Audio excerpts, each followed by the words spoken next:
오늘 말씀의 제목은 예기치 않은 초대 앞에서이고요. 초대 앞에다가 순종을이라고 붙여도 좋을 것 같아요. 예기치 않은 순종의 초대 앞에서라고 제목을 가지고 함께 하나님 말씀을 나누도록 하겠습니다. 저희는 지난 명절 때 이제 5인 이상 집합 금지 명령도 있고 또 부모님께서 저희에게 먼 길 오지 말아라, 그리고 칠순잔치 때문에 곧 만나야 되는데 그냥 안 와도 된다라고 하셔서 가지 않으려고 하다가 좀 특별히 주신 마음이 있어서 화요일 날 저녁에 내려가서 수요일 날 오전에 이제 저희가 올라오게 됐습니다. 청주를 다녀오는데 그 다녀오는 길에 차 안에서 기범이가 이제 올라오는 길에 질문을 했습니다. 저희는 그 차 안에서 같이 차 타고 가는 그 시간이 아주 가족 간에 너무 행복한 시간이거든요. 스무고개도 막 계속하고 뭐 찬양 듣고 막 소리 지르고 노래 부르고 막 그냥 그 차 안이 저희의 아주 그냥 그 대화의 장소예요. 근데 기범이가 저한테 질문을 했어요. 아빠는 성경 인물 중에 누가 가장 좋으세요? 라고 이렇게 이제 질문을 했습니다. 여러분은 누가 가장 좋으십니까? 가정 예배를 여러분이 지금 하고 계시잖아요. 예배 어렵게 생각하실 필요 없습니다. 말씀 한 절 읽고 그냥 어느 날은 우리 오늘은 가족끼리 각자 좋아하는 성경 인물에 대해서 이야기해 볼까? 라고 하고 대화 나누시면 됩니다. 오늘은 우리 각자 좋아하는 찬양을 하나씩 가져다가 좀 불러볼까? 라고 하면서 하나님 앞에 그렇게 예배하면 됩니다. 너무 간단하죠. 가족이기 때문에 그렇게 할 수 있는 거거든요. 성경 인물 중 누가 가장 좋으세요? 라고 이렇게 물어봅니다. 요새 기범이가 빠진 게 있는데 그거 있잖아요. 뭐 대 뭐 있잖아요. 그래갖고 아빠 사과랑 바나나 중에 뭐가 맛있으세요? 아빠가 생각할 때 이 세상에 가장 착한 아이는 누군 것 같으세요? 야, 질문이 너무 어렵다. 근데 질문을 많이 하거든요. 근데 물어봅니다. 성경 인물 중에 누가 가장 좋으세요? 여러분은 누가 가장 좋으십니까? 저는 이렇게 답했습니다. 요새 아빠는 성경에 이름 없는 주님의 사람들이 자꾸만 좋더라라고 말했습니다. 그게 누굽니까? 라고 이제 아이가 물었고 저는 말했습니다.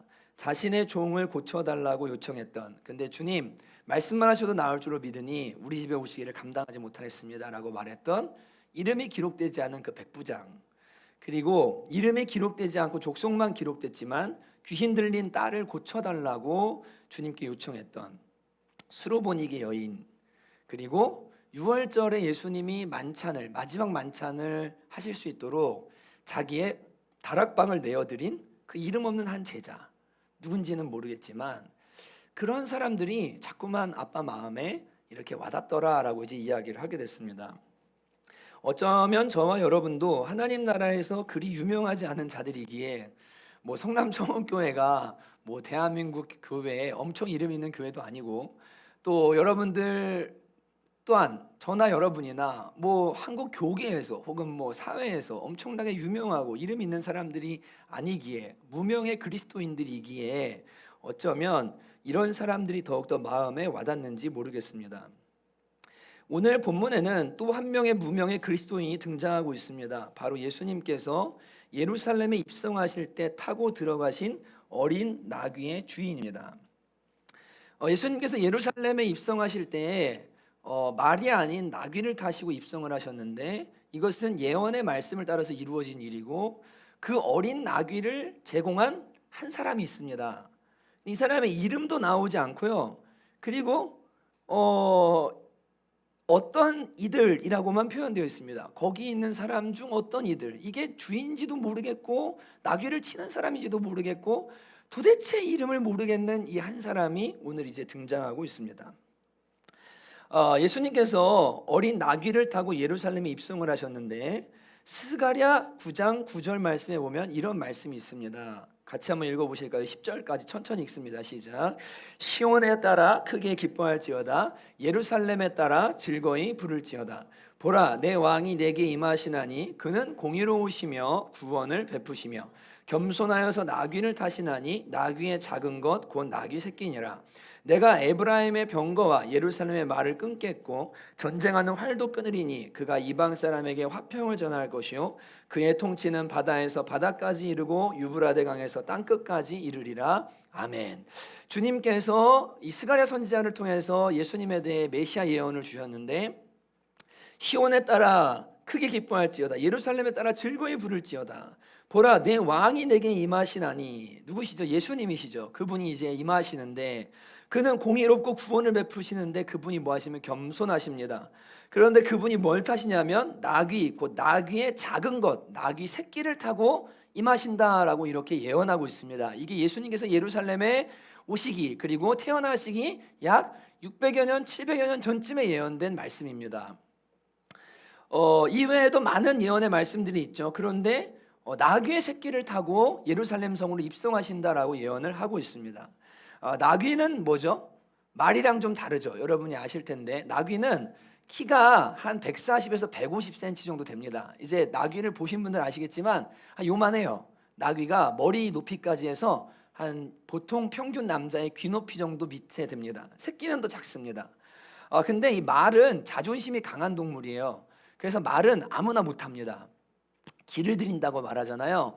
말에 함부로 탔다가 말이 뛰어가지고 떨어지고 다치고 낙상을 경험하는 사람들이 왕왕 있죠. 근데 나귀는 온순한 동물이에요. 그래서 아이가 타도 될 만큼 짐을 한 번도 실어보지 않았어도 아이가 그냥 타도 될 만큼 온순한 동물이 나귀입니다. 미련함을 상징하기도 하지만 때로는 특히 나귀는 뭘 상징하냐면 겸손과 봉사 그리고 온순함을 상징하는 동물이 뭐냐면 바로 이 나귀입니다. 근데 이 나귀 중에서도 주님이 뭘 타시냐면 나귀의 새끼를 타신다는 거예요. 그걸 타고 예루살렘에 입성하신다는 겁니다. 이 나귀는 고대 근동의 주요 운송 수단이었습니다. 온순하기 때문에 그냥 짐을 싣기도 하고 때로는 사람이 타고 이동하기도 하는 수단이 바로 이 나귀였습니다. 그런데 예수님은 이 예언의 말씀, 스가랴서의 예언의 말씀을 이루시고자 이사야 62장에도 기록되어 있습니다. 나귀 새끼를 타고 예루살렘에 입성하셨다는 겁니다. 참 대조적이죠. 로마의 왕은 백마를 타고 철갑 부대를 거느리고 평화를 주고자 힘으로 무력으로 평화를 이루려고 했지만 주님은 겸손한 동물인 나귀, 그것도 나귀의 새끼를 타시고 오셔서 자기를 십자가에 내어주심으로 진정한 평화를 주시고자 오신 왕이신 것을 우리는 보게 됩니다. 이 말씀을 이루시고자 주님께서 나귀 새끼가 필요하셨습니다. 예루살렘 가까이 이르신 예수님께서는 이 중차대한 예언의 성취에 필요한 나귀 새끼를 구하시고자 벳바게와 베다니 맞은편 마을로 제자 둘을 보내셨다라고 말씀하고 있습니다. 11장 1절입니다. 그들이 예루살렘에 가까이 와서 감람산 벳바게와 베다니에 이르렀을 때 예수께서 제자 중 둘을 보내시며 이르시되 너희는 맞은편 마을로 가라. 그리로 들어가면 곧 아직 아무도 타보지 않은 나귀 새끼가 매어 있는 것을 보리니 풀어 끌고 오라라고 주님께서 제자 둘에게 말씀을 하십니다. 베다니가 있고 그 다음에 한 3km 떨어져 있는데 예루살렘에 있는데 여기쯤 오셨을 때 주님 말씀하신 거예요. 야, 저 맞은편 마을에 가면 그 마을 입구에 나귀 새끼가 묶여 있는 게 있을 거다. 근데 그걸 풀어서 끌고 오너라. 내가 그걸 타고 예루살렘 성에 입성을 해야 되겠다라고 주님께서 제자 둘에게 명령을 하신 겁니다. 그리고 3절에는 연이어 말씀하십니다. 만일 너희가 나귀를 풀어서 올 때 누가 너희에게 왜 이렇게 하느냐라고 묻거든 주가 쓰시겠다 하라. 그리하면 즉시 이로 보내리라 하시니라고 하시면서 제자 둘을 보내신 거예요. 현대적으로 바꾸면 이런 내용이 되는 겁니다. 주님께서 이제 서울로 입성을 하시려고 하시는 거예요. 예, 이 각색을 해보는 겁니다. 성남을 지나가시는데 성남을 지나가다 주님이 제자들한테 이제 말씀을 하시는 겁니다. 야, 내가 서울에 입성을 해야 되는데 카 퍼레이드를 좀 해야 되겠다. 그러니까 자동차가 한 대 필요한데 저기 영장터널을 넘어가면 위례라는 동네가 있어. 거기 위례 초입에 보면 스토리박스라는 그 무슨 시에 사는 그 문화 공간이 있고 그 옆에 새로 지은 병원이 하나 있을 거야. 근데 그 병원 앞에 가면 아무도 타보지 않은 방금 뽑은 새 차가 한 대 주차가 돼 있을 거야. 경차인데 큰 차는 아니야. 근데 경차인데 키가 꽂혀 있을 거고 그 차를 보거든 가서 그냥 운전해가지고 가지고 와. 만약 니네들이 그 차를 가지고 오려고 할 때 어떤 사람이 와서 너네 지금 뭐 하는 거냐? 왜 이 차를 가져가냐라고 말하면 그냥 주님이 쓰신다고 해. 그러면 줄 테니까 그냥 갖고 와 라고 보내신 거랑 똑같은 내용인 겁니다. 상상이 가시죠? 보내시는 예수님이나 이 말을 듣고 가서 나귀 새끼를 풀어오는 제자들이나, 이 대단한 겁니다. 주님이 제자들은 주님에 대한 신뢰가 있었겠죠. 배 오른편에 그물을 던져라. 그랬더니 밤새 물고기 한 마리 못 잡았는데 던졌더니 153마리를 잡거든요. 주님 말씀은 토시도 틀린 게 없어. 주님은 신뢰하면 그대로 역사하시는 분이야. 제자들은 신뢰가 있었겠죠. 주님은 제자들에게 이런 요구를 지금 하고 계시는 거예요. 니네 맞은편 마을에 가면 나귀 새끼가 매여 있다. 근데 그거 그냥 풀어서 와라. 만약 누가 물어보면 내가 쓴다 그래. 그럼 보낼 테니까 그냥 갖고 와 라고 해서 주님이 제자들에게 나귀 새끼를 끌고 오도록 하십니다. 그렇게 해서 주님은 그 나귀 새끼를 타시고 이제 예루살렘으로 입성을 하게 되시고 스가랴 예언의 말씀을 이루시게 됩니다. 그리고 백성들은 예수님의 오시는 그 길에 옷가지를 펴고 나뭇가지를 펴서 호산나 다윗의 자손이 어서 오소서라고 하면서 그 주님을 환영하고 주님의 예루살렘 입성을 환대하는 모습을 우리가 이제 오늘 보게 됩니다. 나귀 새끼를 풀어 끌고 오는 데 있어서 두 가지 생각할 것이 있습니다. 첫 번째는 나귀의 주인은 주님을 알았을까 아니면 몰랐을까? 나귀의 주인은 주님을 아는 사람이었을까 아니면 모르는 사람이었을까? 다시 말하면 이 나귀의 주인과 예수님이 친분 관계가 있는, 적어도 한 번쯤 얼굴을 봤거나 지인인가 아닌가를 지금 이제 생각해 봐야 됩니다. 또 만약 알았다면 얼마만큼 알았을까? 어느 정도 깊이로 알았을까를 한번 질문해 봐야 됩니다. 여러분은 어떻게 생각하십니까? 성경 본문에 기록이 되어 있지 않기 때문에 성경학자들은 두 가지 다 고려를 합니다. 어쩌면 전혀 모르는 사람이었을 수도 있을 것이다. 그냥 예수님의 소문만 들은, 예수님 3년 사역하시는 동안 나사렛 예수라는 분, 메시아라 칭함받고 선지자라 칭함받는 예수님이 계시는데 그분에 대해서 이 소문은 들었을지 모르지만 주님과 직접적인 관계는 없는 사람일 것이다 라고 생각하는 분들이 계십니다.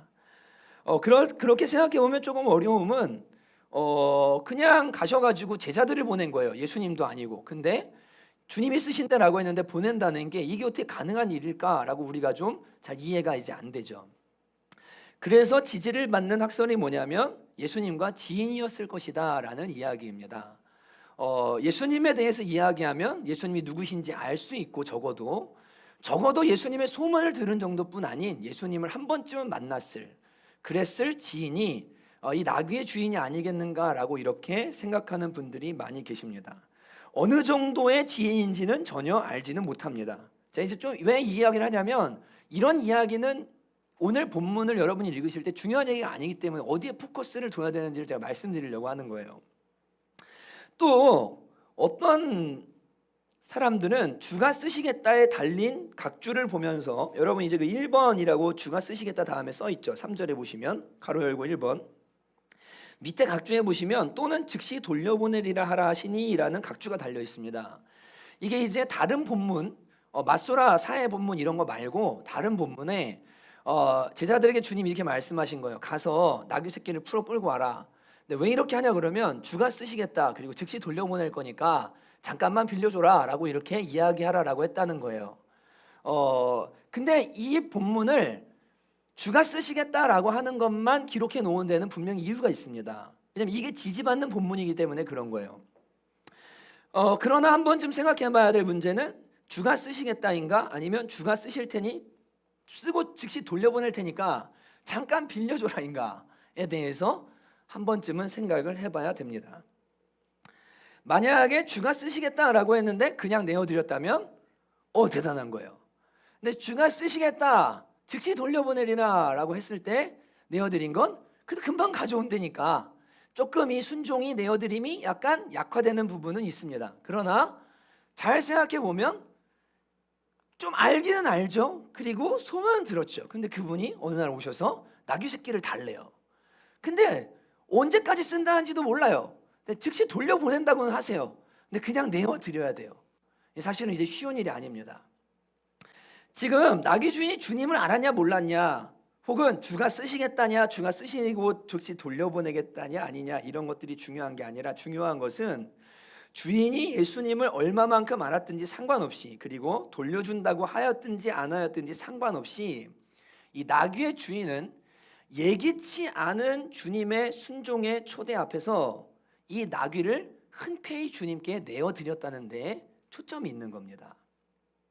다시요, 예기치 않은 예수님의 순종의 초대 앞에 나귀 주인은 흔쾌히 새끼 나귀를 주님께 내어드렸던 겁니다. 원래 순서는 이렇게 돼야 정상입니다. 야, 앞에 마을에 가면 나귀 새끼가 매여 있을 거야. 근데 그 주인을 좀 찾아. 그래서 주인한테 물어봐. 주님이 저 나귀 새끼를 좀 써야겠는데 내줄 의사가 있는지를 좀 물어봐라. 그리고 그걸 풀어서 끌고 와라. 이게 우리가 생각하는 일반적인 물건을 빌릴 때나 무엇을 요청할 때 순서입니다. 근데 주님은 뭐라고 말씀하셨냐면, 야, 가서 그냥 매여 있는 걸 볼 거니까 그거 풀어와. 근데 풀어오는데 만약 너네 누구냐고 물어보면 주가 쓰시겠다 해. 그냥 보낼 거야. 지금 순서가 반대인 거죠. 묻지 않고 데려오라고 하십니다. 여러분, 여러분의 물건을 어떤 사람이 묻지 않고 써요. 좋은 의도를 할지라도. 근데 갑자기 너 내 건데 왜 허락 없이 써라고 했는데, 아, 이거 주님의 일을 위해서 쓰려고 하는 거야 라고 하면 아무리 좋은 마음이 좋은 사람도 기분 나쁘죠. 근데 지금 주님께서 이렇게 요청하고 계시는 거예요. 그냥 가서 풀어와. 일단 풀어와. 내가 필요가 있으니까. 근데 만약 물어보면 내가 쓴다고 해. 그러면 그냥 알아서 보낼 거야 라고 주님이 말씀을 하신 겁니다. 나귀 주인은 선후 관계가 중요하지도 않았습니다. 그냥 주가 쓰시겠다라는 한마디에 순종하여서 자신의 나귀를 주님의 필요에 기쁘게 내어드리고 있는 겁니다. 결과적으로 이 나귀의 주인은 오늘 이 설교의 현장에서 회자되는 주인공이 되었고 2000년 동안 칭찬받는 믿음의 사람이 되었습니다. 또 예수님의 예언의 성취의 한 퍼즐을 맞추는 그 일에 귀하게 쓰임받은 한 사람으로, 비록 이름은 알 수 없지만 예수님이 예루살렘에 입성하시는데 정말 그 꼭 필요한 그 나귀 새끼 한 마리, 이스라엘에 얼마나 많은 나귀가 있었겠어요. 얼마나 많은 나귀 새끼가 있었겠어요. 그런데 그 나귀 새끼를 제공하는 정말 예언의 성취의 한 퍼즐에 쓰임받는 귀한 사람이 되었고 예수님을 태운 나귀의 주인이 되었던 겁니다. 얼마나 영광스럽습니까? 예, 이 나귀가 그렇게 많은데 이 나귀는 너무 귀한 나귀예요. 이거는 예수님을 태운 나귀예요.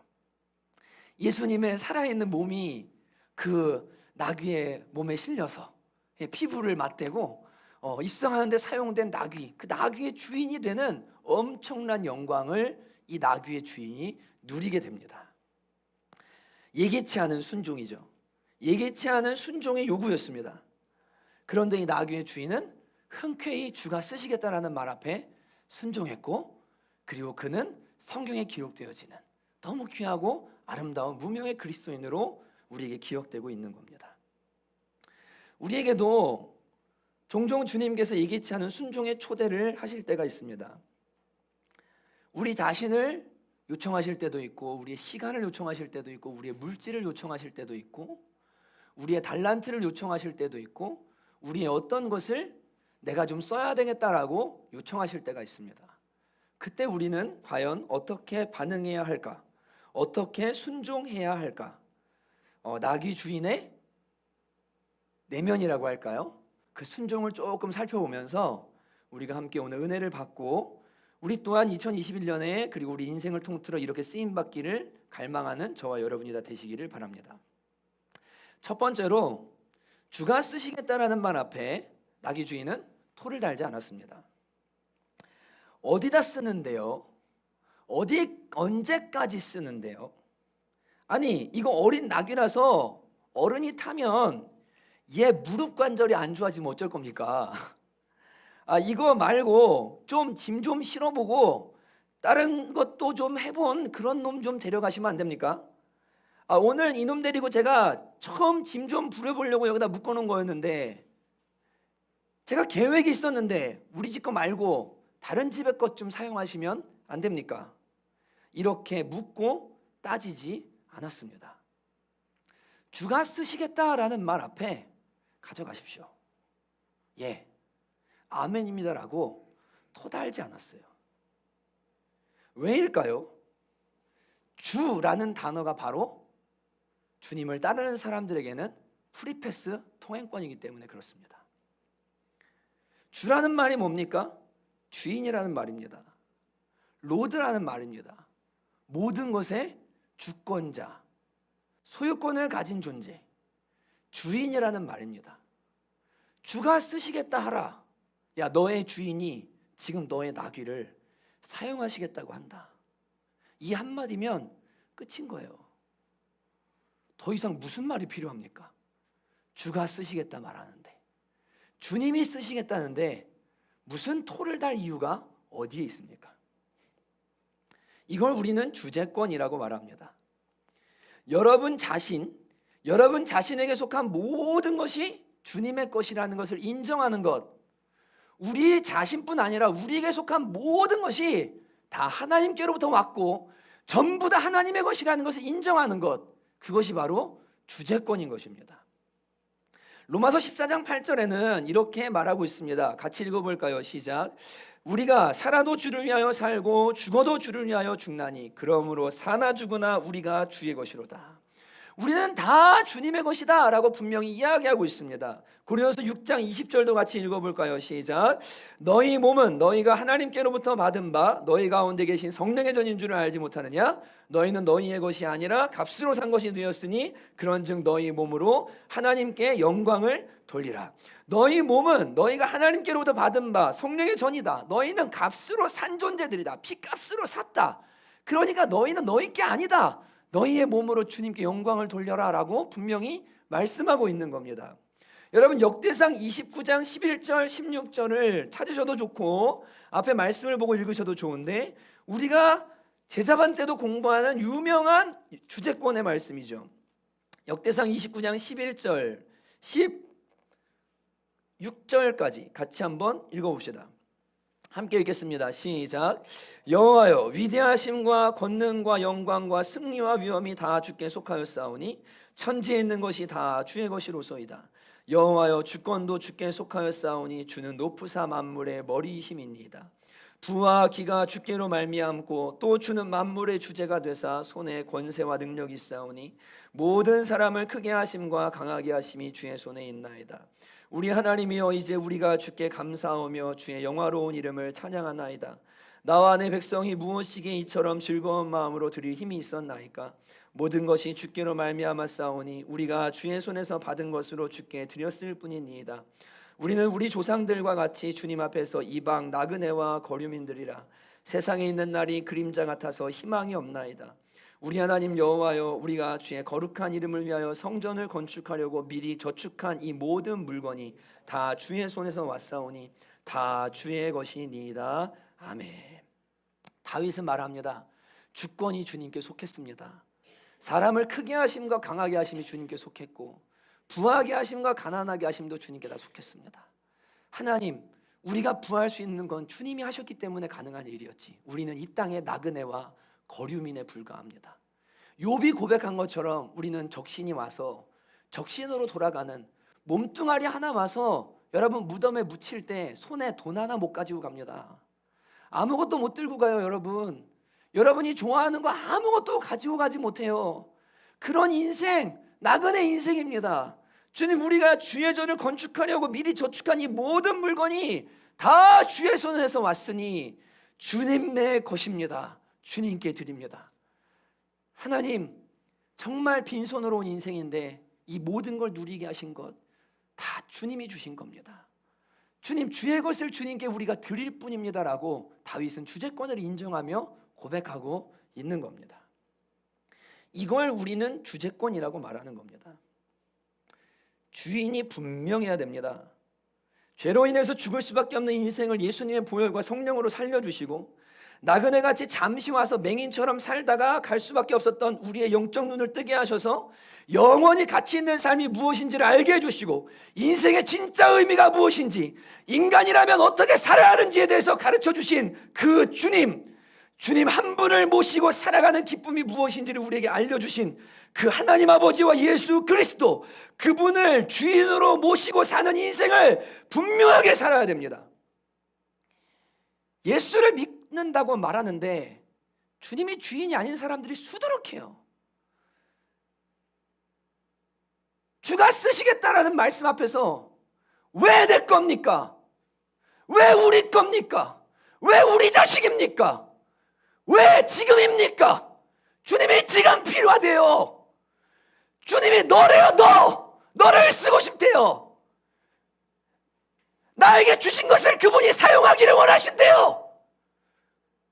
말은 주님이 주인이라고 말하지만 한 번도 주님이 주인인 적이 없었던, 십자가에 못 박힌 적도 없고 십자가에 예수 생명으로 죽고 살아가는 게 무언지를 경험하지 못한 망상 속에 살아가는 그리스도인들이, 이름만 무늬만 그리스도인들이 교회 안에 많이 있습니다. 그러니까 주님의 일이 안 일어나는 거예요. 우리가 마음대로 할 수 없는 일이 한 가지 있습니다. 예수 믿고 나면 우리 마음대로 할 수 없는 한 가지 일이 있어요. 우리는 하나님의 뜻대로 할 것인지 그 뜻에 불순종할 것인지 결정할 자유가 우리에게는 없습니다. 하나님의 뜻대로 할 건지 아닐 건지를 결정할 자유가 예수 믿는 사람에게는 없는 거예요. 하나님의 가족이 되기로 결정했으면 그 후에 우리가 답해야 될 유일한 질문은 하나님의 뜻이 무엇인가? 오직 주의 뜻이 무엇인가? 주의 뜻만 알려진다면 나는 무조건 순종한다. 주께서 쓰시겠다 하면 나는 무조건 순종한다. 이것이 예수 믿는 사람들이 가져야 될 생각입니다. 바울이 주님을 만나자 두 가지 질문을 했습니다. 주님 누구십니까? 그리고 두 번째가 무엇이었습니까? 제가 무엇을 하리이까? 주님, 제가 뭐하며 살아야 됩니까? 하나님, 제가 오늘부터 이제 주님을 주님으로 모시고 살아야 되는데 주님, 제가 무엇 해야 됩니까? 저한테 말씀하십시오. 제가 순종하겠습니다. 주인이 안 바뀐 사람들이 많이 있습니다. 이상한 기독교에 빠진 사람들이 많이 있습니다. 망상 속에 살아가는 사람들이 많이 있습니다. 하나님의 나라가 임하면 내 나라가 사라지는 것은 당연한 겁니다. 주기도문에서 우리는 나라가 임하시오며 라고 기도합니다. 이게 무슨 의미입니까? 주님의 나라가 임하기를 원합니다라는 기도가 무슨 기도입니까? 주여, 이제부터 제 나라는 사라지고 저의 삶을 통해 하나님의 나라가 이루어지기 원합니다. 적용이 안 되는 그리스도인들이 너무 많아요. 여러분, 우리의 이기적인 나라가 사라지기 전에는 하나님의 나라가 절대 이루어질 수 없습니다. 여러분이 자기 삶에서 막노릇하지 않으시면, 정말로 막노릇하는 것에 내려올 때, 그때야 비로소 그리스도께서 여러분의 삶의 왕이 되고 주인이 되십니다. 여러분이 주인이 되어 살고 여러분이 왕이 되어 사는 이상 예수님이 여러분의 왕이 되고 주인이 되는 일은 정말로 불가능합니다. 갈라디아서 2장 20절에는 말합니다. 내가 그리스도와 함께 십자가에 못 박혔나니 그런즉 이제 내가 산 것이 아니 오직 내 안에 그리스도께서 사신 것이라. 이제는 내가 사는 게 아니라 내 안에 예수께서 사신다. 나는 예수 믿는 믿음으로 살고 그분께 순종하며 산다. 이게 복음의 기초예요. 기초입니다. 그리고 이게 이루어진 사람들에게 주님이 요구하시는 게 뭐냐면 주가 쓰시겠다 하라. 이때부터는 죄인의 삶이 아니에요. 죄인들이 고민하는 죄의 문제가 아닌 어떻게 하면 더 순종하며 살까? 어떻게 하면 온전히 주의 뜻을 이루며 살까를 고민하며 살게 됩니다. 주인 바뀐 사람들이 되어야 합니다. 주님이 쓰신다는데 무슨 말이 그렇게 많습니까? 주님이 필요하다고 하시는데 뭘 이렇게 따집니까? 뭘 이렇게 계산합니까? 여러분, 진짜로 여러분이 한 번 사는 인생 가운데 주님의 영광의 통로가 되고 능력의 통로가 되고 주님께 쓰임받는 인생이 되고 싶잖아요. 진짜 주인이 먼저 바뀌어야 돼요. 내 돈 지갑의 주인이 바뀌어야 돼요. 내 시간의 주인이 바뀌어야 돼요. 내 마음과 내 에너지와 내 인생의 주인이 완전히 바뀌어야 돼요. 주님 저를 써주세요. 마음껏 써주세요. 제가 아멘하고 순종하겠습니다 라는 이 일이 이루어질 때 여러분의 인생을 통해서 주님이 영광 받으시는 역사가 반드시 일어나게 될 것입니다. 두 번째로, 이 나귀의 주인은 쓰임의 경중을 계산하지 않았습니다. 나귀를 내어드리면서 어디다 쓰느냐, 이게 지금 큰일이냐 아니냐, 뭐 짐 실으려고 하냐 아니면 타려고 하냐, 이를 묻지 않았습니다. 주님이 쓰시겠다라고 하니까 그냥 가져가시라고 했어요. 일의 경중을 따지지 않았습니다. 우리 나귀가 지금 저 귀한 나귀가 저 가는데 이거 어디다 쓰임 받는 건데 뭐 어디다 쓰려고 하는데요? 내가 결정하려고 하는데요. 그 내가 볼 때 의미 있는 일 아니면 안 보내고 싶은데요. 아니 그냥 주님이 쓰시겠대요. 알아서 쓰시겠대요. 필요한 데다. 그냥 내어드렸습니다. 나귀 주인이 설마 자기 나귀에 예수님이 타실 줄 알았을까요? 나귀가 설마 예수님의 예언 성취에 쓰임 받을 것이라는 것을 알고 있었을까요? 이 모든 드라마는 주님을 따른 이들의 순진한 순종에 의해 이루어진 것이었지, 나귀 주인이나 제자들이나 인간들의 치밀한 계산에 의해서 이루어진 일이 하나도 아니었습니다. 그저 나귀 주인에게 요구된 것은 주께서 쓰시겠다라고 말할 때 순종하는 것뿐이었습니다. 주님이시니까, 주님이 필요하다고 하시니까. 그런데 드라마를 만드시는 분은 누구세요? 주님이신 거예요. 이 나귀를 예언의 성취에 드라마틱하게 사용하시는 건 주님이 하시는 일인 거예요. 나귀의 주인이 계산하고 생각하는 게 아니에요. 일의 경중을 따지는 게 아니에요. 그냥 그분이 원하실 때, 그분이 순종을 요구하실 때 아멘하고 그저 순종할 뿐인 겁니다. 주님이 쓰신다는데 여러분, 어디에 쓰시든 그게 무슨 상관입니까? 그냥 영광스러운 거죠. 제가 첫 번째로 여러분에게 말씀드린 내용은 주님이 쓰신다면 무슨 토를 달 이유가 있습니까? 당연한 거 아닙니까? 두 번째는 그분이 쓰신다는데 얼마나 영광스러운 일입니까? 우리 주님이 쓰신다는데, 만왕의 왕, 만주의 주, 만유의 왕 되시는 그분이 나를 사용하신다는데, 내 재정을 쓰신다는데, 당신의 일을 위해서, 당신의 나라를 위해서, 이것만도 영광스러운 거 아닙니까? 그 나귀의 순종이라는 아주 오래된 책이 있습니다. 이 방글라데시 선교사님의 자서전적인 책인데, 이분이 처음 주님께 헌신하게 된 결정적 계기가 이 마태복음 21장과 마가복음 11장에 나오는 나귀를 주님이 주께서 쓰시겠다라고 하는 이 본문이 있잖아요. 여기에 이분이 이제 주님을 만나 순종하게 되신 이야기를 그 책에서 해요. 아주 오래된 책이에요. 제가 그 일부를 읽어드릴게요. 나귀 새끼에게는 소중한 처녀성이 있었다. 사람이나 짐을 자기 등에 한 번도 씻지 않은 깨끗함이 있었다. 생애 처음으로 모신 분이 예수님이었다는 것은 나귀로서는 죽을 때까지 자랑스럽고 감격적인 일이었을 것이다. 비록 경험이 없지만 나 하고 싶은 대로 실컷 살고 나서 남은 것을 주님께 드리기보다 사회의 첫 발을 내딛는 이 시점에서 주님의 부르심에 순종한다는 것이 마치 나귀의 마음과 같았다. 부족하고 자신 없지만 주님이 쓰시겠다고 하셨으니 더는 걱정할 것이 없었다. 선교사로 일하면서 두고두고 이 장면을 떠올렸다. 주가 쓰시겠다. 주가 쓰시겠다. 이분이 진로 문제를 놓고 앞에 결정하는데, 내가 좀 세상에서 좀 잘 나가도 보고 이것도 해보고 저것도 해보고 그 다음에 선교사로 헌신하면 안 될까? 그 다음에 내가 좀 이렇게 하면 안 될까? 근데 이 말씀을 읽다가요, 야, 저 어린 나귀 새끼가 경험도 없고 아무것도 없지만 처음 태운 게 예수님이었네. 나도 내 인생의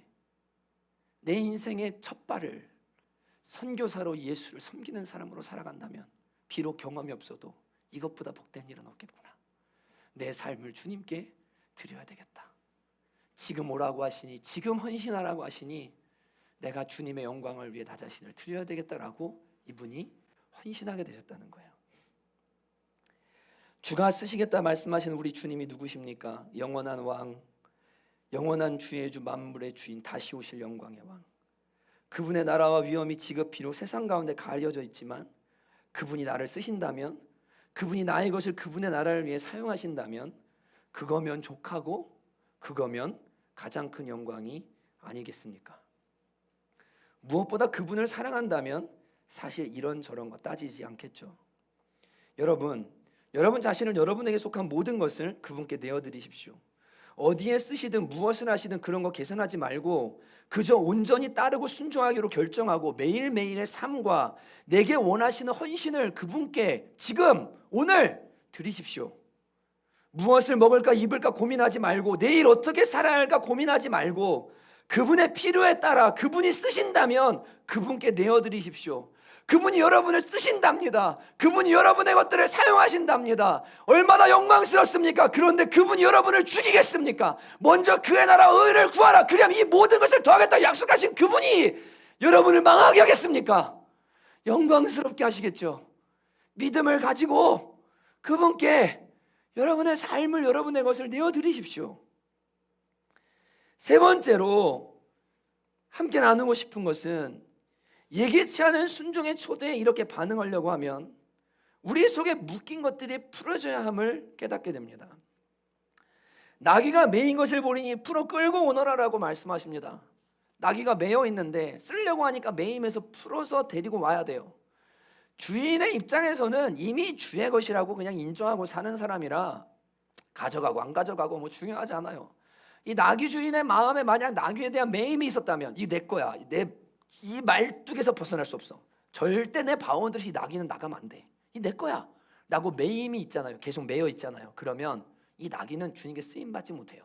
이 사람도 주님께 쓰임받지 못해요.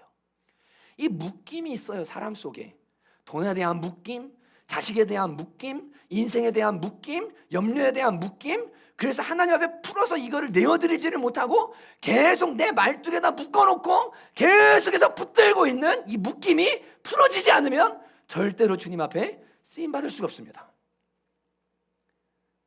한국 땅에 묶여서도 안 돼요. 주님이 여러분을 열방에다 쓰실지도 몰라요. 하나님을 바라보고 그 주님이 나를 어디다 쓰고 싶은지를 듣고 순종해야 되는데 우리는 너무 매여 있는 거예요. 매인 상태에서는 주님께 쓰임 받을 수가 없습니다. 저는 지난주에 우리는 왜 사는가에 대해 여러분에게 말씀드렸습니다. 이 땅에 사는 동안 하나님을 사랑하고 이웃을 사랑하는 선한 일을 위해 우리가 지원받았다, 구원받았다라고 말씀드렸습니다. 하나님의 은혜의 통로, 능력의 통로, 사람과 섬김의 통로로 사용돼야 되는데 그 통로가 꽉 막혀 있는 거예요. 매여 있는 거예요. 들어가면 나와야 되는데 하나님의 은혜를 주셨어요. 생명을 주셨어요. 우리에게 재정을 주셨어요. 우리에게 지혜를 주고 달란트를 주셨어요. 근데 이게 들어왔는데 이게 나가야 되는데, 흘러가야 되는데 매여서 막혀서 흘러가질 않아요. 그러니까 어떤 일이 생깁니까? 썩는 일이 생기는 겁니다. 은혜는 받으려 하는데 은혜는 흘려보내지 않는 일들이 일어나니까 그 영혼이 죽고 삶이 병들기 시작합니다. 제가 한 1년, 2년 전쯤에 읽었던 권능의 통로라는 책이 있습니다. 설교 준비하면서 그 책을 다시 꺼내가지고 그냥 쭉 한번 훑어보다가 오늘 설교와 적합한 내용이 있어서 여러분에게 제가 읽어드립니다. 하늘이 귀머거리인 것 같을 때, 잘 들어보십시오. 많은 사람들이 중요한 영적 경험을 한 직후에 찾아오는 극심한 실망감을 토로한다. 이런 일은 부흥 집회 후에 자주 일어나므로 어떤 사람들은 부흥회라는 말만 나와도 반대한다. 문제는 부흥회가 아니라 다른 데 있다. 나는 그것이 우리의 양동이가 가득 차서 더 담을 공간이 없기 때문이라고 믿는다.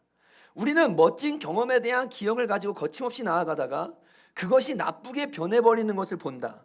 광야에서의 만나처럼 또는 들통의 우유처럼 말이다. 하나님의 영은 자동차나 비행기의 연료와 같다.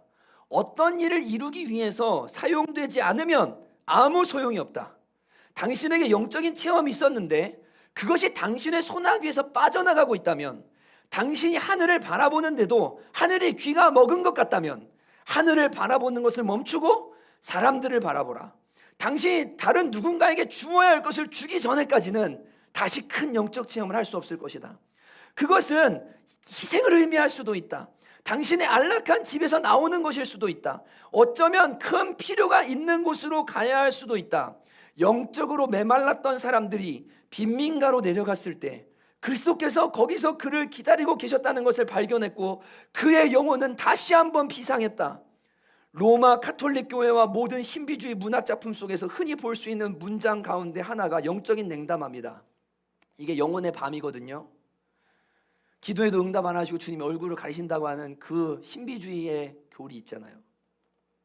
경건한 사람들은 하나님을 향해 기도했지만 하늘은 귀머거리의 벙어리 같았다. 경건 서적들은 이것에 대한 설명으로 가득하다. 예수님도 십자가에서 나의 하나님 어찌하여 나를 버리셨나이까라고 소리치셨으며 하나님이 일종의 영적 제자인 우리도 버리신다고 말한다. 아니다. 나는 그것이 진짜 이유가 아니라고 생각한다. 그것은 사람들이 인간의 필요를 잊고 아래로 흐르는 것을 멈추었기 때문이다. 양동이에 성령을 담을 수 없기 때문이다. 오직 양쪽으로 열려있는 관만이 성령을 담을 수 있다. 하늘이 귀머거리에 벙어린 것 같을 때 그 사람은 하늘을 볼 것이 아니라 자신의 양동이 밑바닥을 보아야 한다. 그리고 그 바닥을 없애야 한다. 관이 하나님을 향해 열린 만큼 인간을 향해서도 열려야만 한다. 그것이 활짝 열린 것이다. 하늘은 귀머거리도 아니고 공허하지도 않다. 우주의 모든 자원들이 그곳에 있고 세상에 부어질 준비가 되어 있다. 그러나 수도꼭지가 우리 손안에 있다.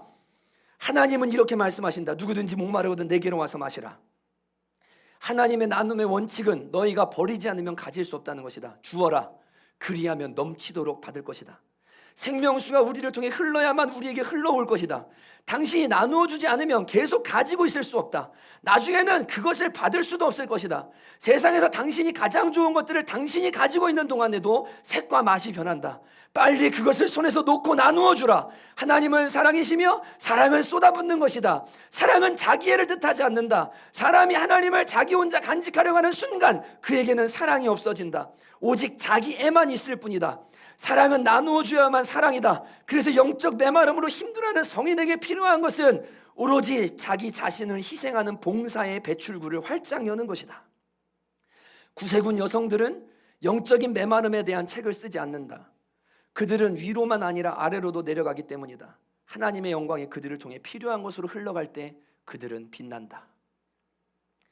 맨날 기도한다 그러고 매일 신령한 거 바라본다 그러고 종말 이야기하고 아멘 주 예수여 어서 오십시오 하는데 사람들을 향해 세상을 향해 관이 열려 있지 않은 사람들은 영적 침체에 빠지고 이상한 종교에 빠집니다. 진심입니다. 수도원의 운동들이 그러했습니다. 여러분 신비주의 운동도 건강한 신비주의 운동은 사막으로 혼자 들어가지 않아요. 주님이 거기서 주님 찾으라고 안 하세요. 일시적으로 그럴 수 있죠. 성 베네딕토 수도에 여러분 성 프란시스코 탁발 수도에 보세요. 그들은 수도 생활하면서도 늘 가난한 자들과 빈자들을 찾아서 돌아다니면서 구제했고 헌신했고 봉사했습니다. 왜냐하면 하늘로도 열려 있어야 되지만 땅으로도 사람으로도 열려 있을 때 하늘의 은혜가 부어지고 이게 흘러가고 새로운 은혜가 계속해서 부어지기 때문에 그래요.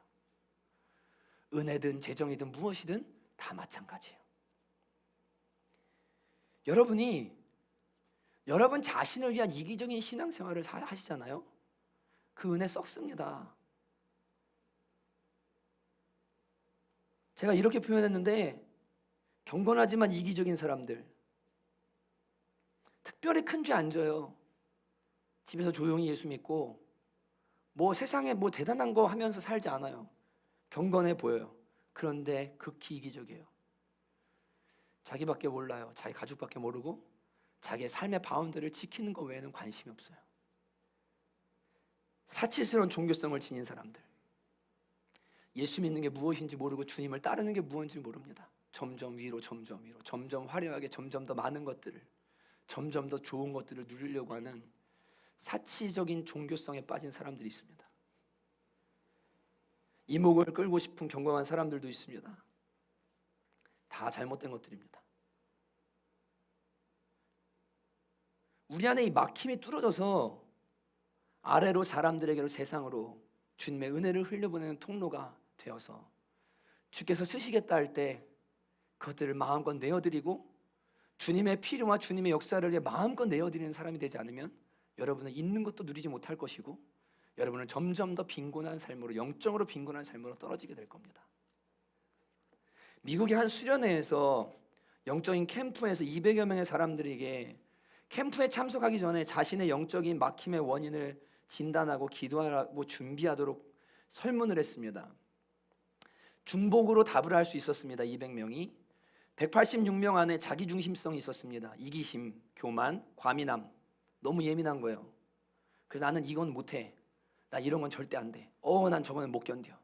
나는 저거는 절대 못해. 나 사람들이랑 설킬 수가 없어. 난 진짜 저런 나그네 사귀는 이런 건 난 갈 수가 없어. 너무 과민한 거.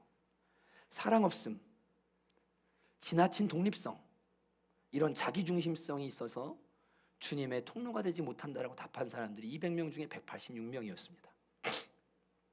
181명은 패배감에 대해 이야기했습니다. 그러니까 다 갖고 있는 거죠. 열등감, 소외감, 믿음의 부족. 주님의 이런 믿음으로 해야 되는데 이 믿음이 안 생기는 거예요. 이게 주께서 쓰시겠다라고 할 때 내가 이게 주일날 문을 닫으면 이거 안 될 것 같은데, 내가 주일날 이거 이렇게 하면 안 돼. 내가 이게 11조 드리면 이거 망할 것 같은데, 이거 안 될 것 같은데 어떻게 살지?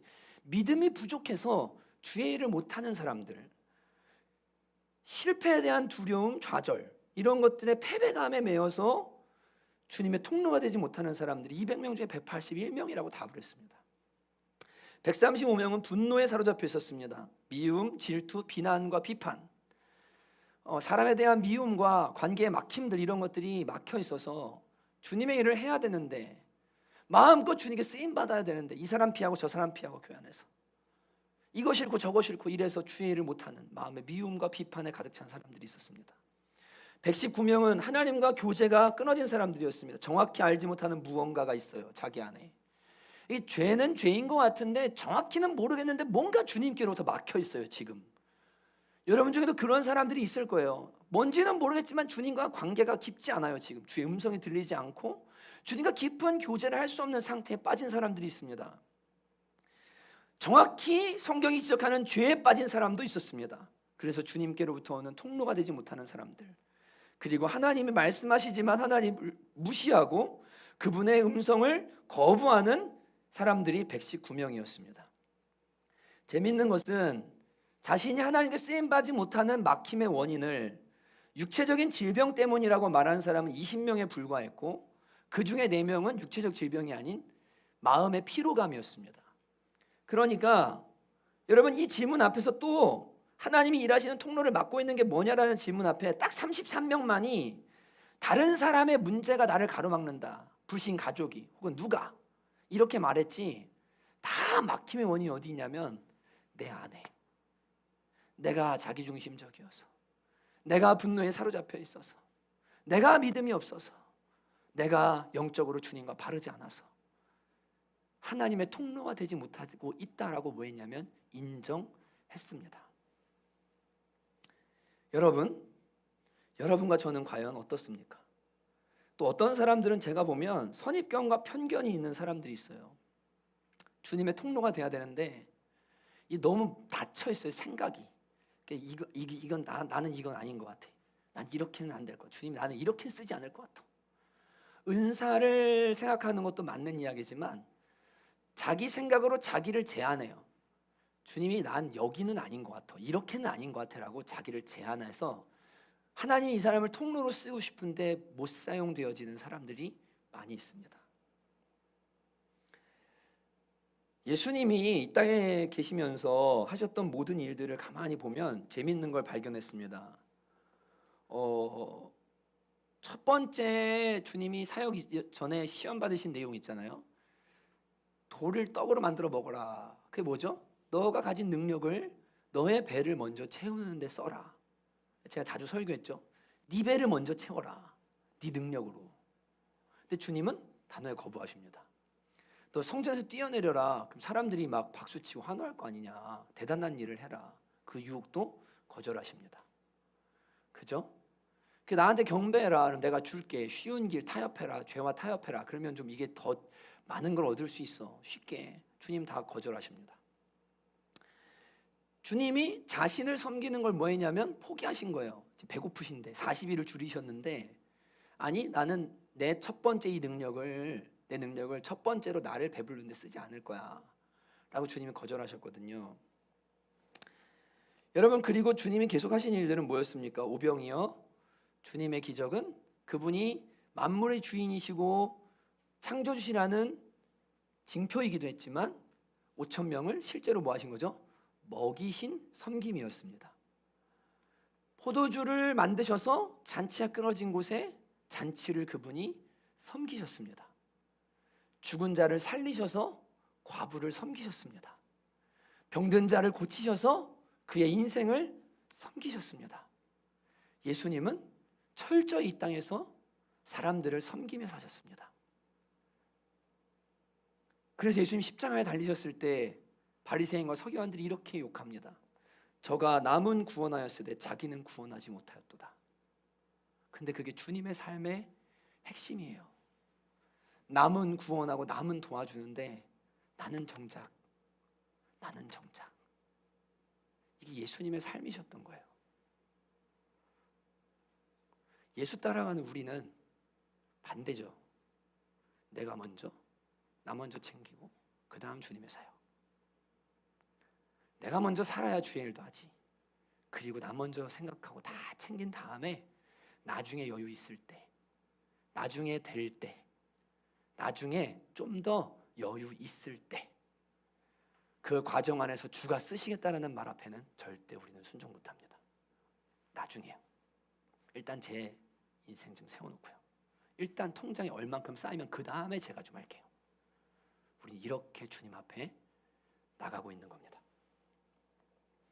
막힌 생각과 막힌 삶이 다 뚫려야 됩니다. 지금 어디에서 막혔는지를 찾아야 돼요. 하나님 앞에.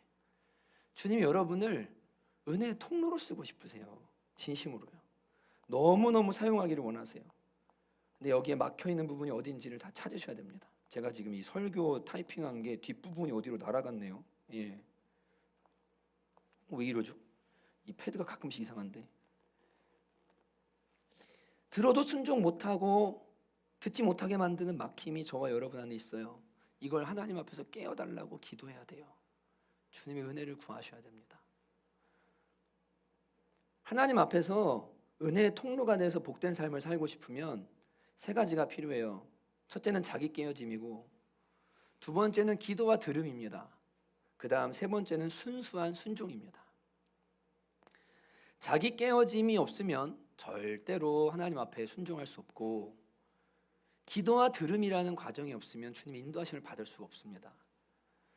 들음이라는 것은 주님이 늘 우리한테 다 매번 디테일하게 말씀하지 않아요. 우리의 판단을 요구하실 때도 있어요. 근데 중요한 것은 기도하면 주님이 판단을 할 수 있도록 도와주세요. 예, 이해되시죠? 기도하면 바른 판단을 내릴 수 있도록, 바른 음성을 들을 수 있도록 우리를 도와주세요.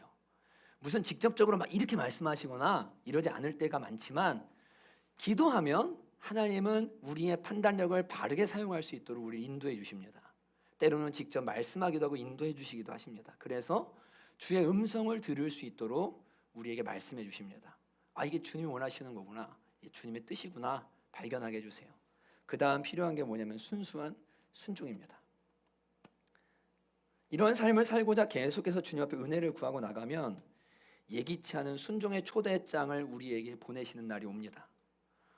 생각지 않은 때에 주님이, 야, 내가 좀 써야 되겠다. 내가 널 좀 써야 되겠다. 내가 너의 재정이 좀 필요하다.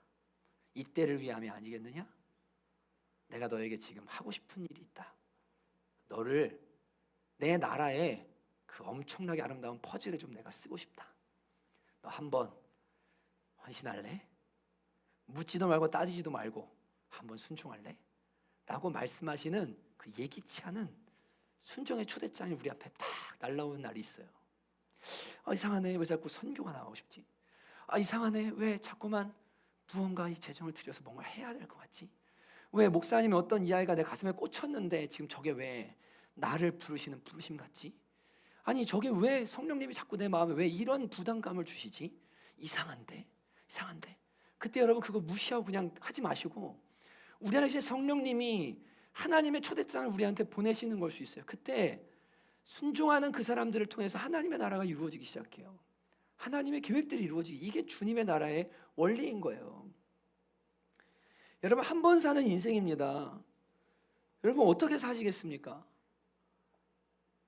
매일 나 하루 먹고 살고 근근히 근심하고 고민하면서 그냥 그렇게 살아가는 인생으로 여러분이 만족하면서 그렇게 살기 원하십니까? 주님이 우리를 그렇게 하려고 구원하신 걸까요? 절대 그렇지 않아요.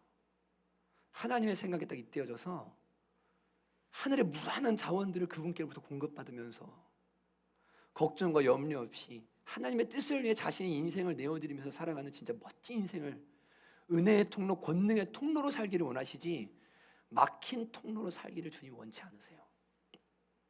여러분들 2021년은 저는 계속 선한 일에 대해 여러분에게 이제 말씀드립니다. 저는 아까도 말씀드렸죠. 여러분에게 어떤 믿지 않는 사람들이 죄와 선 사이에서 갈등하는 그런 이야기를 지금 하는 게 아니에요. 이건 좀 더 고차원적인 순종의 이야기예요. 그리고 주님을 아는 사람들이라면, 십자가를 아는 사람들 조금 더 주님 앞에 자신을 온전하게 내어드렸을 때 일어나는 놀라운 일들이에요. 그 일에 뭐 하냐면 자신을 내어드리기를 원하고 갈망하고 힘쓰셔야 돼요. 그러면 주님이 어떤 일을 하실지 우리는 몰라요. 주님이 알아서 쓰실 거예요, 우리를요. 주님이 알아서 우리의 재정을 사용하실 거예요. 주님이 알아서 우리를 인도해 주실 거예요.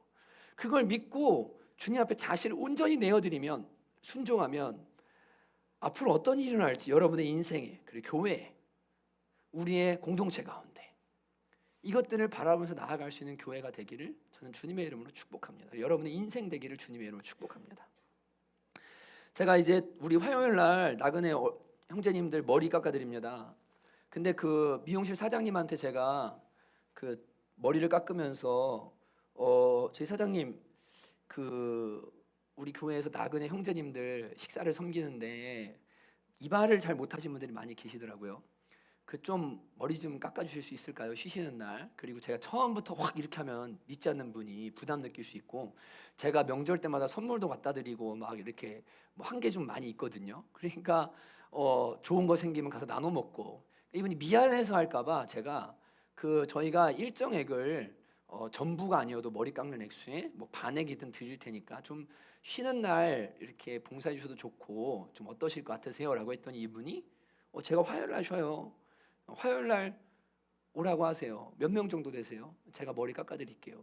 근데 제가 아니 쉬시는 날인데 그렇게 하시면 안 될 것 같은데, 그리고 쉬시는 날인데 저희가 뭐라도 드려야 될 것 같아요. 아니 저도 이거 있는데 제가 재능 기부 사람들 하잖아요. 그러니까 저도 재능 기부할게요. 그러시더니 이제 돌아오는 화요일이죠. 16일 날 우리 형제님들 모시고 오면은 머리를 깎아주신다고 이제 하신 거예요. 제가 머리 좀 깎아주세요 했는데 이분이 묻지도 않아요. 따지지도 않아요. 그냥 어떻게 말하냐면 제가 쉬는 날 할게요. 재능 기부하면 되죠. 몇 명 옵니까? 제가 오전에만 하면 될 것 같아요. 아마 엄청나게 많이 안 오실 것 같고 많으면 10분 정도 되지 않을까요? 그랬더니 제가 깎아드릴게요. 그러면서 흔쾌히 뭐 하냐면 그냥 거기에 자신의 재능을 내어줍니다. 여러분 그거 아십니까? 이제 제가 여러분에게 오늘 결론을 내리면서 얘기하고 싶은 건데, 말씀을 읽는 거 있잖아요. 돈 듭니까? 안 듭니다. 기도하는 거 돈 듭니까? 왜냐하면 돈을 사람들이 주인으로 섬기니까. 제가 지금 제 핸드폰에 타이핑한 걸 좀 찾으려고 하는 거거든요. 네. 우리 예수님 믿고 여러분 예배하는데 돈 드십니까? 엄청나게 힘드신가요, 예배하는 게? 사실 이 땅에 수많은 그리스도인들이 주님을 위해 대가 지불 안 하면서 살아요. 기도와 말씀이 힘든 건 영적 초보자들이에요. 살기 위해 하는 거고 주님 없으면 안 되기 때문에 우린 당연히 하는 겁니다. 근데 여기 돈 들지 않아요. 엄청난 이 말씀과 기도하는 것 때문에 손해보지 않아요. 여러분 하나님 사랑 쉽습니다. 죄송합니다. 보이지 않는 하나님 사랑하는 거 어렵지 않아요. 왜냐하면 그분의 발을 닦아드릴 이유가 없고 그분이 냄새나지 않으시거든요. 그분이 돈을 필요하지 않으시거든요. 그분에게 밥을 먹여드려야 되거나 그분에게 우리가 어떤 행위를 해야 되는 게 아니에요. 그저 예배하면 돼요. 그리고 찬양 흘러나오면 주님 사랑합니다. 이거 하면 돼요. 근데 뭐가 어려워요? 사람 사랑이 어려운 거예요. 기도와 말씀 같은 영적 행위는 사실은 쉬운 거예요. 근데 대가 지불 헌신이 어려운 거예요. 시간을 드리고 재정을 드리고 마음을 드리고 에너지를 드리는 일. 우리 하나님 앞에서 내가 하나님 어떻게 섬기고 있나 사실은 잘 돌아봐야 됩니다. 주가 쓰시겠다라는 말 앞에 한 번도 헌신을 제대로 해본 적이 없는 사람들이 수두룩합니다.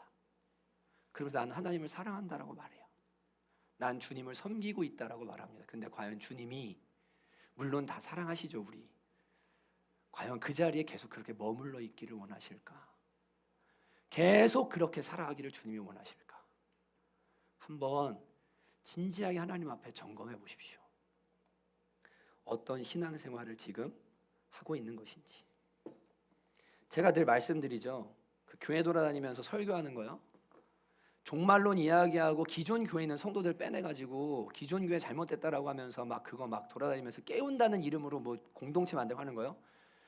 저한테 하라고 그러면 죄송한데 저 100개도 만들 수 있습니다. 단체. 저는 그분들에게 묻고 싶어요. 전도하느냐고, 죽은 영혼 살리느냐고. 진짜로 주님 뜻 따라서 한 영혼 건지려고 몸부림치고 있냐고. 그리고 정말로 주님을 위해서 대가 지불하며 살고 있냐고. 뭐 하면서 살고 있냐고. 그럼 마지막 때 주님 바라보면서 우리가 어디로 들어가가지고 뭐 이렇게 살기를 주님 원하실 것 같으십니까? 그렇지 않습니다. 이럴 때일수록 더더욱 주님의 은혜의 통로가 되기를 원하시고요. 이 땅에 더 어렵고 소외되고 가난한 자들을 향해 주님이 우리가 나가기를 너무나 원하세요. 우리가 은혜의 통로가 되기를, 복음의 통로가 되기를, 주님의 통로가 되기를. 여러분, 2021년 이제 명절이 끝났습니다. 새해 복 많이 받으십시오. 근데 복 중에 주는 자가 받는 자보다 복되도다라고 하는 그 복을 여러분이 2021년에 받으셨으면 좋겠어요. 이걸 할 수 있는 복을, 받는 자보다 주는 자가 복되도다라고 하신 이 복을 여러분이 받았으면 좋겠어요. 줄 때 복이 있어요. 나눌 때 은혜의 통로가 열려요. 그리고 하늘로부터 더 많은 것들이 부어져요. 2021년에는 저와 여러분이 주가 쓰시겠다라고 할 때 마음껏 주님께 내어드릴 수 있는 자기 깨어짐이 있는 사람, 기도와 들음이 있는 사람, 그리고 순진한 순종이 있는 사람, 한 번쯤 이렇게 살아봤으면 좋겠고, 지난 나그네 사역 신흥역 나갔을 때 우리 요섭이가 패딩이 필요하다고 하는 분에게 옷을 벗어서 주고 왔더라고요. 참 고마웠습니다. 저도 늘 그런 생각을 하거든요. 나는 따뜻한 집이 있잖아. 나는 또 살 수 있잖아. 난 또 얻을 수 있잖아. 근데 저분은 지금 춥다고 얘기하잖아. 그러면 어떻게 해요? 주면 되죠. 예. 그러면 되는 거예요. 근데 저 친구가 그래도 부족한 목사를 따라서 옷 벗어주는 걸 하네. 야, 귀하네. 이쁘네. 아름답네. 주님 앞에 진짜로 지금 나를 향해 주님이 뭘 원하실까? 뭘 하고 싶으실까? 어떻게 쓰고 싶으실까? 그걸 물어보세요. 꼭 나눔의 문제만이 아니에요. 여러분에게 지금 없는 상태에서 모든 걸 다 막 이것도 아니에요. 주님은 여러분을 각자 스텝에 맞게 인도하실 거예요. 지금은 네가 좀 여기 집중해야 될 것 같아. 지금은 네가 이렇게 해야 될 것 같아. 지금은 네가 이렇게. 제발 부탁드려요. 주님의 음성을 듣고 그 음성 앞에 단 주가 쓰시겠다는 음성이 있을 때는 거기에 우리가 불순종하지 말고 그냥 자신을 내어드리는 거예요. 그러면 하나님이 되게 멋진 그림 아마 그리실 거예요. 우리를 통해서. 올 한 해가 꼭 이렇게 될 수 있기를 주님의 이름으로 축복합니다. 여러분들 잘하시기 때문에 말씀드리는 거고, 정말 한번 쓰임 받아요. 저는 제가 전세 다 드렸잖아요. 얼마 되지 않는 신혼 전세 3,500만 원. 그거 처음 교인 시작할 때 다 빼가지고 드려서 재산이 없잖아요. 진짜로 저는 모르겠어요. 전 있으면 막 드리고 싶거든요. 그냥 다 드리고 싶은데 누가 좀 이렇게 좀 버시든지 아니면은 벌어서 귀하게 쓰시든지 아니면 뭐 좀 그냥 모르겠어요. 저는 제가 만약에 사업을 한다 그러면 저는 좀 꿈이 있을 것 같아요. 나 교회 하나 지어보고 싶은데. 근데 교회가 이런 우리 그런 건물 아니고 정말 막 사역하고 막 나그네분들 아침 식사 제공해 드릴 수 있는 식당 있고 막 카페 있고 문화공간 있고 애들 춤추고 노래하고 중고등부 아이들 드나들 수 있고 막 그런 진짜 그런 공간, 다음 세대 살리고 막 그 20년을 사역할 수 있는 공간, 이런 거 하나 해보고 싶은 마음이, 전 진짜 저한테 돈이 있으면 전 당장 했을 것 같아요. 진짜로요. 그 내 집보다 그게 더 지금 하나님 나라에 엄청 남는 일 아닙니까? 주님 앞에 섰는데 너 집 몇 채나 우리한테 물어보실까요? 차라리 너 교회 몇 개 지었니라고 물어보지 않으실까요? 너 대출 받아가지고 집 사느라고 고생 많이 했다 야. 근데 너 대출 받아서 내일 하나라고 좀 힘써 본 적 있냐? 내일 때문에 빚 갚아 본 적 있냐?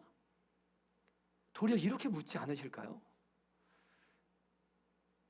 여러분 진짜로 제가 늘 말씀드리죠. 300명의 성도들이요, 주님 앞에 온 마음과 십자가에 완전히 깨어져서 주를 위해 살겠다는 결단으로 똘똘 뭉치잖아요. 못할 일이 하나도 없어요. 하나도 없습니다. 저는 그 은혜 우리 교회에 주시기를 전 진짜로 갈망합니다. 라인 나우가 아닐 수도 있겠죠. 저는 계속 기도해요. 그리고 하나님이 그렇게 하실 걸 저는 믿어요. 정말 주를 위해 살아가는 사람들이 모인, 진짜 제자들이 모인 공동체, 그곳을 통해서 하나님이 어떤 일을 하시는지를 보여줄 수 있는 교회, 저와 여러분이 그렇게 될 수 있기를 주님의 이름으로 축복합니다. 우리 시선 같이 한번 찬양했으면 좋겠는데,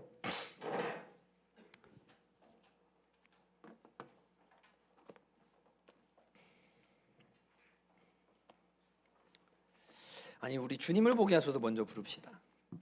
네, 형제님들 요 앞에 찬양 가사 보시면 네 이제 될 수 있습니다. 우리 형제님들도 꿈을 꾸십시오. 왜냐하면 인생은 백색까지입니다. 그리고 우리가 대단히 큰 일 하지 않아도 하나님 앞에 귀하게 쓰임받는 인생이 되실 수 있어요. 진짜예요. 예, 사이즈가 중요하지 않아요. 예, 단 지금부터 내가 진짜 남은 인생은 주님의 뜻대로 한번 나도 귀한 일에 쓰임받으면 살아봐야 되겠다는 마음을 가지시고 예수님을 영접하시고 마음에 부르시면 주님이 우리 형제님 통해서 하실 일들이 있습니다. 진짜 있으세요. 소망을 가지시면 좋겠어요. 세상이 말하는 거 듣지 마시고 내 판단 생각하지 마십시오. 진짜는 여러분 사랑하시고 여러분 통해 하실 일이 있으십니다. 젊은 청년들, 그리고 지금 40대인 우리 성도님들, 50대인 성도님들, 나이 많으신 거 아닙니다. 앞으로 살아야 될 날이 20년, 30년, 40년 수두룩합니다. 어떻게 하나님 앞에 살아야 될지를 결정하셔야 돼요. 진짜예요. 우리 이 찬양 부르면서 우리 안에 두려움, 막힘, 의심, 불신 이런 거 다 좀 내려놓고 주님 바라보게 해주시고 정말 주의 음성 들릴 때 믿음으로 걸어갈 수 있는 사람들이 한번 되어보기 원합니다라는 마음으로 같이 은혜 구하면서 함께 이 시간 찬양하기 원합니다.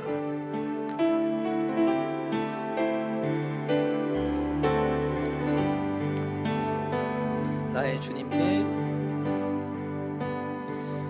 나의 주님께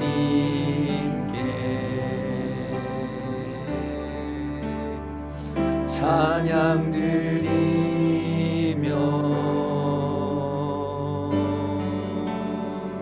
그 크신 사랑 주 인재 감사해.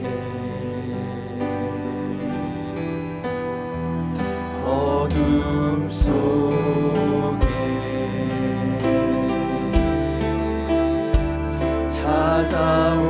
찾아오셔서 주님의 영광 보게 하시네. 의심하는 나를 손 내밀어 잡아주시네.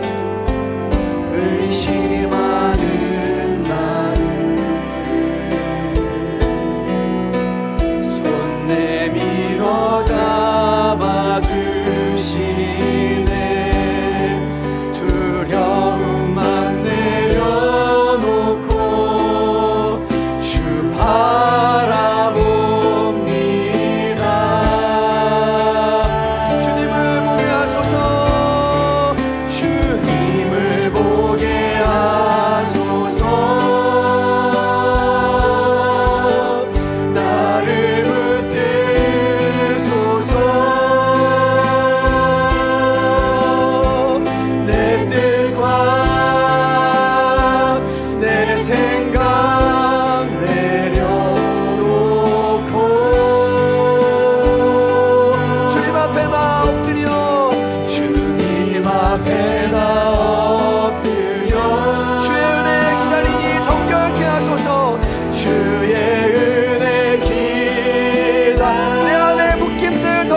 이 시간 다 태우시고 자유케 하소서. 자유케 하소서. 주님 날 다스리소서. 주님을 보게 하소서. 한 번 더 고백합시다. 아멘. 주님을 보게 하소서. 나를 붙드소서. 나를 붙드소서.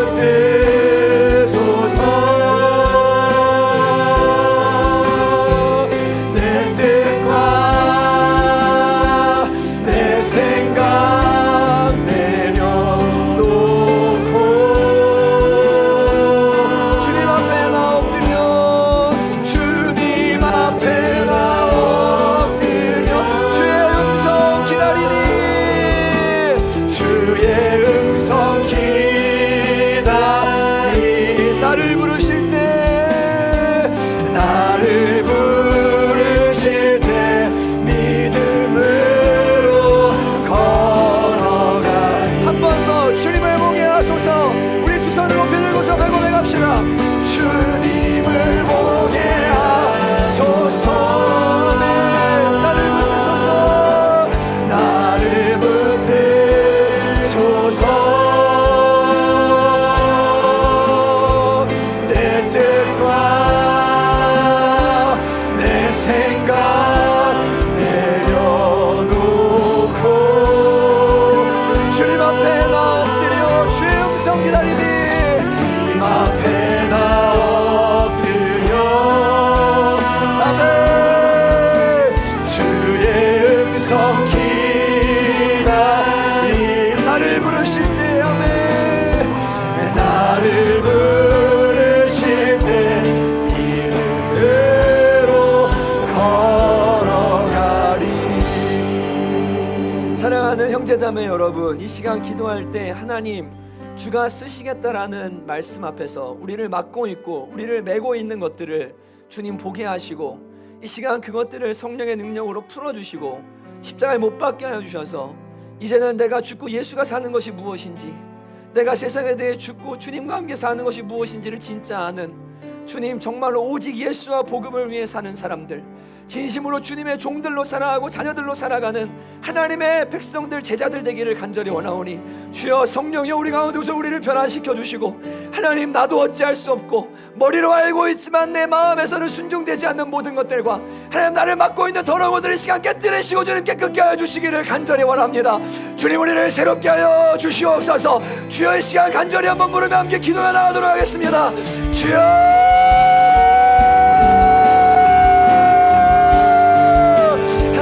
하나님 아버지, 이 시간 우리의 마음 가운데 오셔서 하나님의 나라가 임하게 하여 주옵소서. 내 나라는 무너지고 아버지의 나라가 임하게 하여 주시고, 하나님 아버지 진심으로 주님의 나라가 우리의 삶에 이루어지기를 간절히 원하고 소망하옵나이다. 아버지 우리가 입술로는 주님의 주인이라고 말하지만 하나님 아버지 주 앞에 모는 내 나라를 만들고 있고 내 나라를 유지하기에 간격하고 내가 쌓은 성과 내가 쌓은 것들을 유지하여 부합한 내 인생 가운데 하나님 우리가 깨어지기 원하고 변화받기를 간절히 원합니다. 아버지 하나님의 은혜를 놓아여 주셔서 주 앞에 순종할 줄 아는 사람들, 하나님의 제자 백성들 자녀들 진심으로 주 앞에 인생을 내 쓰임받는 사람들 되기를 원합니다. 기도하는 가운데 듣게 하시고 그 음성 앞에 순종할 줄 알게 하시고 그 음성을 들며 믿음으로 걸어나가 한 번 사는 인생 주 앞에 아름답고 멋지게 쓰임받는 주의 백성들 되어지기를 간절히 원하오니 하나님이여 저희를 사용하여 주옵소서. 아버지의 나라가 우리의 마음 가운데 생각 가운데 삶 가운데 임하게 하시고 아버지 하나님 은혜를 내려주셔서 진심으로 주 앞에 변화된 사람들 될 수 있기를 간절히 원하오니 오 하나님 은혜 위에 은혜를 더하여 주시고 하나님 우리를 고쳐주시고 아버지 우리를 변화시켜 주시기를 간절히 원합니다. 하나님 감사합니다. 주의 은혜를 내어 주옵소서. 하나님 아버지, 여러분 로또 맞은 사람들의 인생과 운명을 한번 보십시오. 잘된 사람 아무도 없고 한두 명 빼고 전부 다 망했습니다. 돈 때문에. 자기 위해서 돈을 쓰고 자기의 즐거움을 위해서 이 세상을 살아가는 사람들 결코 행복할 수 없고 채울 수 없는 밑 빠진 독에다가 물 붓는 것처럼 정말 더한 죄악과 더한 타락 가운데 빠지게 되는 걸 늘 보게 됩니다. 주님은 우리에게 인생을 어떻게 살아야 될지 분명히 알려주셨습니다. 하늘의 영광을 위해 살고 아버지 영광을 위해 살고 그 나라를 준비하며 살으라고 주님이 우리를 불러주셨습니다. 여러분, 자주 말씀드리지만 진짜 한 번 사는 인생입니다. 시간 지나고 나면 하나님 앞에 하고 싶어도 못할 때가 오고요, 그리고 내가 그때 했어야 되는데 라는 후회가 들 때도 진짜 많이 생길 겁니다. 오늘 다시 한번 주 앞에 기도할 때, 하나님, 제가 제 인생의 계획과 제 인생에 생각하는 모든 것들, 내가 만들어낸 내 나라들, 그 담장을 헐고 시간 주님의 나라가 내 가운데 임하기를 원하고, 주님 들려주시고 말씀하시면 제가 정말로 순종하며 나가기를 원하오니 주님 제 인생 써주소서. 저의 재정을 사용하여 주시고 저의 전부를 주님 사용해 주시기를 원합니다. 한 번 사는 인생 주님의 영광 나타나는 인생 되기를 원합니다. 주님을 태운 나귀처럼 주님, 저도 겸손과 순종으로 온유함으로 주님과 함께 주의 쓰임을 따라 그 길 걷기를 간절히 원하오니 주님 저를 사용하여 주시옵소서라고 시간 주께 자신을 내어드리며 은혜를 구하며 결단하며 우리 한 번 더 기도했으면 좋겠습니다. 함께 기도하십시다. 하나님 아버지, 감사합니다. 주님 앞에 세상에서 허무한 가운데, 고통 가운데 중도로 우리를 부르신 것이 아니라 하나님 저희를 사랑해 주셔서 주님 저희로 하여금 진짜 인생 살아갈 수 있도록 하나님의 영광을 보며 주의 영광을 위해 살아갈 수 있도록 우리를 불러주셨습니다. 아버지 하나님, 주님 저희가 각자의 달란트와 쓰임에 따라 주님 앞에 쓰임받기를 원합니다. 하나님 우리를 사용해 주시기를 원합니다. 주님 말씀해 주시기 원합니다. 하나님과 교제하며 그 음성 듣기를 원해서 나아가는 자들에게 주님 음성 들려주시고 한 번 사는 인생 주의 영광을 위해 주의 나라를 위해서 복되고 아름답게 쓰임받는 주님의 사람들이 되어지도록 주여 인도하여 주시옵소서. 하나님 무늬만 그리스도인이요 망상에 빠진 그리스도인이요 또 하나님 고상한 척하지만 주를 위해 아무것도 하지 못하는 사람들이 아니라 주님 앞에 서는 날 부끄러운 인생을 살기를 원하고 아버지를 정말로 우리가 흘려보내고 우리가 모여 주님의 통로가 되어질 때 하나님 정말로 더욱더 복된 역사 일어날 것을 믿으며 믿음으로 그 삶을 살아가는 귀한 성남처럼 될 수 있도록 우리 모두에게 은혜 더해 주시기를 원합니다. 하나님 감사합니다. 주님의 은혜를 더하여 주시고 아버지의 나라 우리가 임하여 주시옵소서. 하나님 감사합니다. 아멘. 마지막으로 기도할 때 결단하며 또 기도합니다. 우리는 예수님을 따르는 제자들입니다.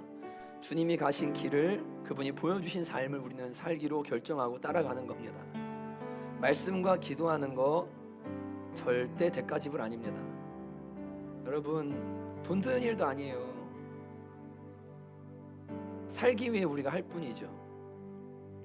신앙인의 기본이죠. 우리는 과연 주를 위해 내가 무엇을 하고 있는가? 나는 과연 주님이 원하시는 섬김의 삶을 내가 진짜로 살고 있는가? 위만 바라보면 고인물 되고 더 큰 은혜, 더 강한 은혜, 더 강력한 체험 이러니까 자꾸 이상한 데로 빠지는 거예요. 하나님의 은혜 받고 이미 다 주셨어요. 뭘 더 필요합니까? 그분이 원하시는 곳으로, 낮은 곳으로, 그분이 원하시는 섬김의 삶으로, 나눔의 삶으로, 은혜의 통로의 삶으로 자신을 내어드리면 거기에는 이제 더한 은혜가 부어지기 시작합니다. 방향성이 잘못됐기 때문에 삶이 계속 영적으로 무언가 메마르고 답답한 겁니다. 하나님, 제가 정말로 주님이 부르심의 목적을 따라 살기 원하고 예수님 사셨던 삶의 균형을 가지고 살기를 원합니다. 하나님을 추구하는 것과 또 사람을 섬기며 선한 일을 하며 은혜의 통로로 살아가는 삶에 균형 있는 삶 되어지기를 간절히 원합니다. 양쪽으로 열린 권능의 통로 되기를 원합니다. 주님 저를 그렇게 고쳐주시고 사용하여 주시옵소서. 같이 시간 함께 우리 한 번 더 기도하도록 하겠습니다. 기도합니다. 하나님 감사합니다. 주님, 저희들이 하나님의 은혜를 받을 뿐 아니라 이 땅을 사는 동안 하나님 우리 깔때기를 더 넓혀서 주님의 나라를 위해 복음을 위해 아버지 영광을 위해 살아가도록 우리가 부름받았습니다.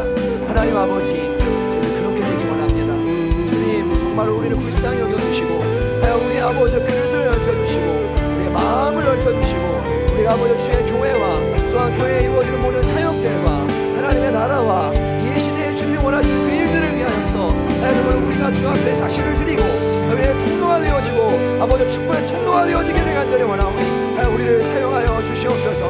우리를 인도하여 주시고 하나님을 따르는 사람들을 통해 주님이 어떻게 역사하시는지를 경험할 수 있도록 우리 모두에게 은혜 위에 은혜를 더하여 주시기를 간절히 원하고 소망합니다. 하나님 감사합니다. 생각을 열어 하나님 앞에 온전히 순종하며 나아가는 사람들 될 수 있도록 역사하여 주시옵소서. 아버지 감사합니다. 여러분 이 시간 여러분의 가슴에 손을 얹으십시오. 그리고 제가 기도해 드리겠습니다.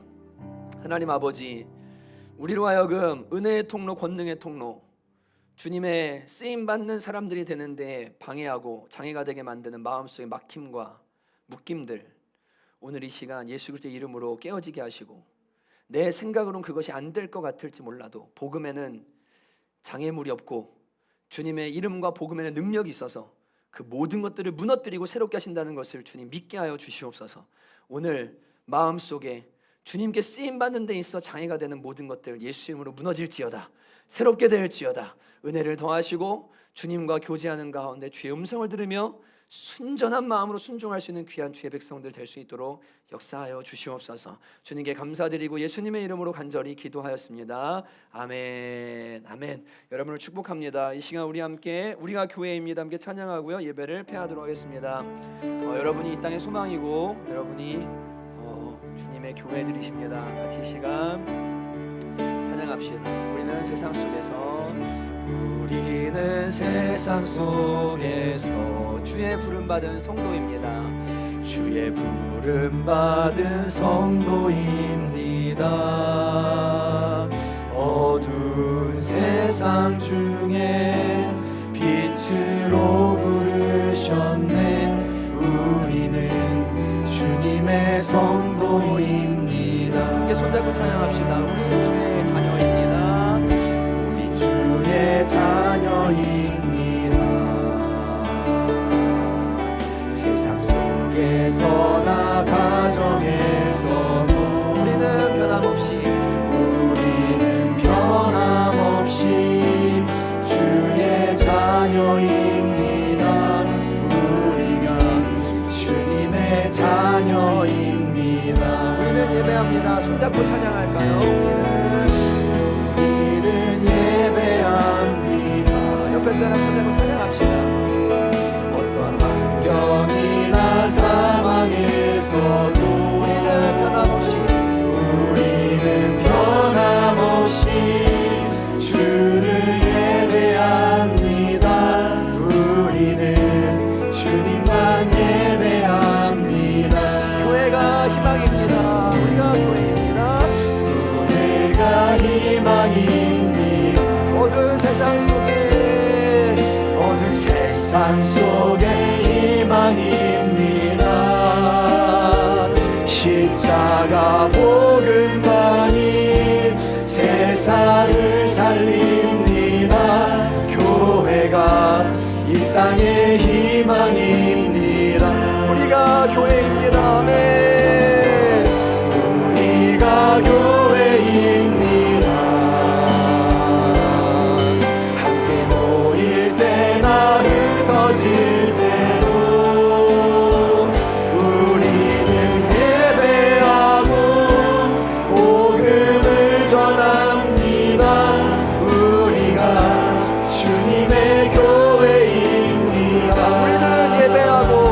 우리는 예배하고 복음을 전합니다. 우리가 이 땅의 희망입니다. 아멘.